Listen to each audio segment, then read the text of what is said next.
we'll go through all 6 basic techniques essential to drifting and further analyze how Tsuchiya is using these techniques from various camera angles. Let us guide you to the world of the Drift King's Drift Bible.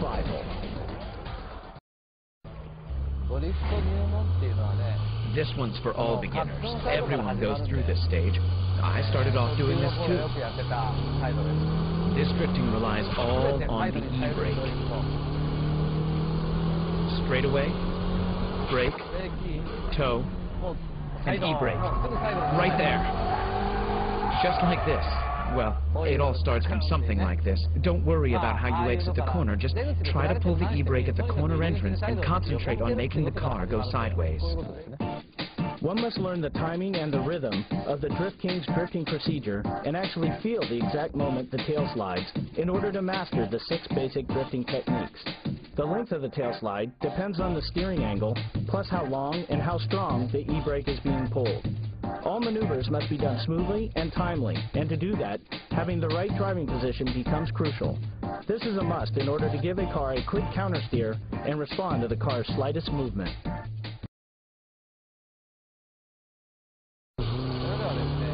Okay, let's now look at the shift lock.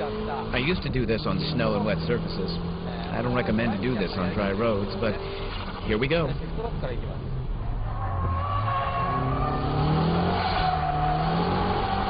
Just like that. The corner entry procedure is the same as the side brake drift. The important point here is when to release the clutch. Tsuchiya lets off the clutch just as he eases off the brake and steers in. His braking only lasts for 2 seconds.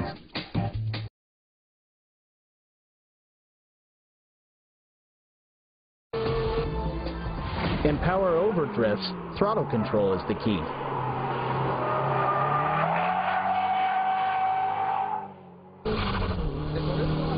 I used to do this when I couldn't drift yet. I'd brake like this and try to drift, but I couldn't because I was too scared. So the only thing I could do was to step on the gas all the way at the corner exit. I used to practice this on the snow as well. Power over drifting needs strong front tire grip. This is the reason why Tsuchiya loosens the gas to make the weight shift to the front.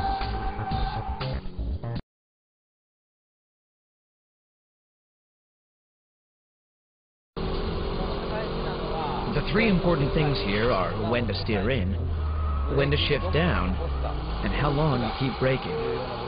These are the 3 most important factors. Obviously, braking is the key here. Tsuchiya is not braking hard at all. He's stepping on the brake with a certain rhythm to adjust the speed. If you coordinate the steering work to the braking, you're a step closer to Tsuchiya's braking drift.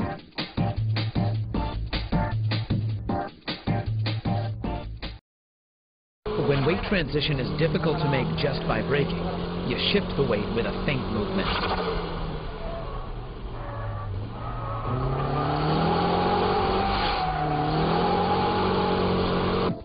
Because of the inertial force from the feint action, the braking doesn't have to be as strong as the braking drift. It's all physics and dynamics, but the rhythm of the right foot is always the same.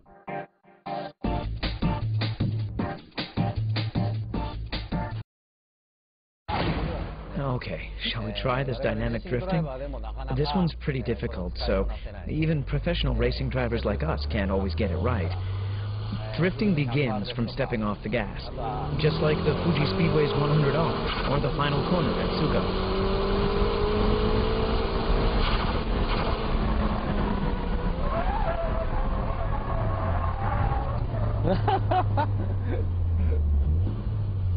Unbelievable. That was awesome. It's so tempting to brake. How Tsuchiya was able to avoid crashing. His lightning-quick steering work is simply unbelievable.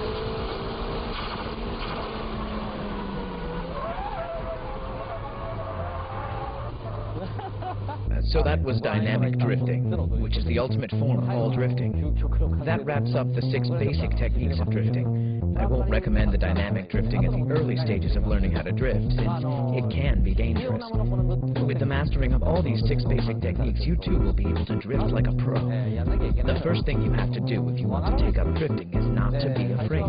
Try to have fun. And don't think too much about weight transition, dynamic drifting, and your suspension setup.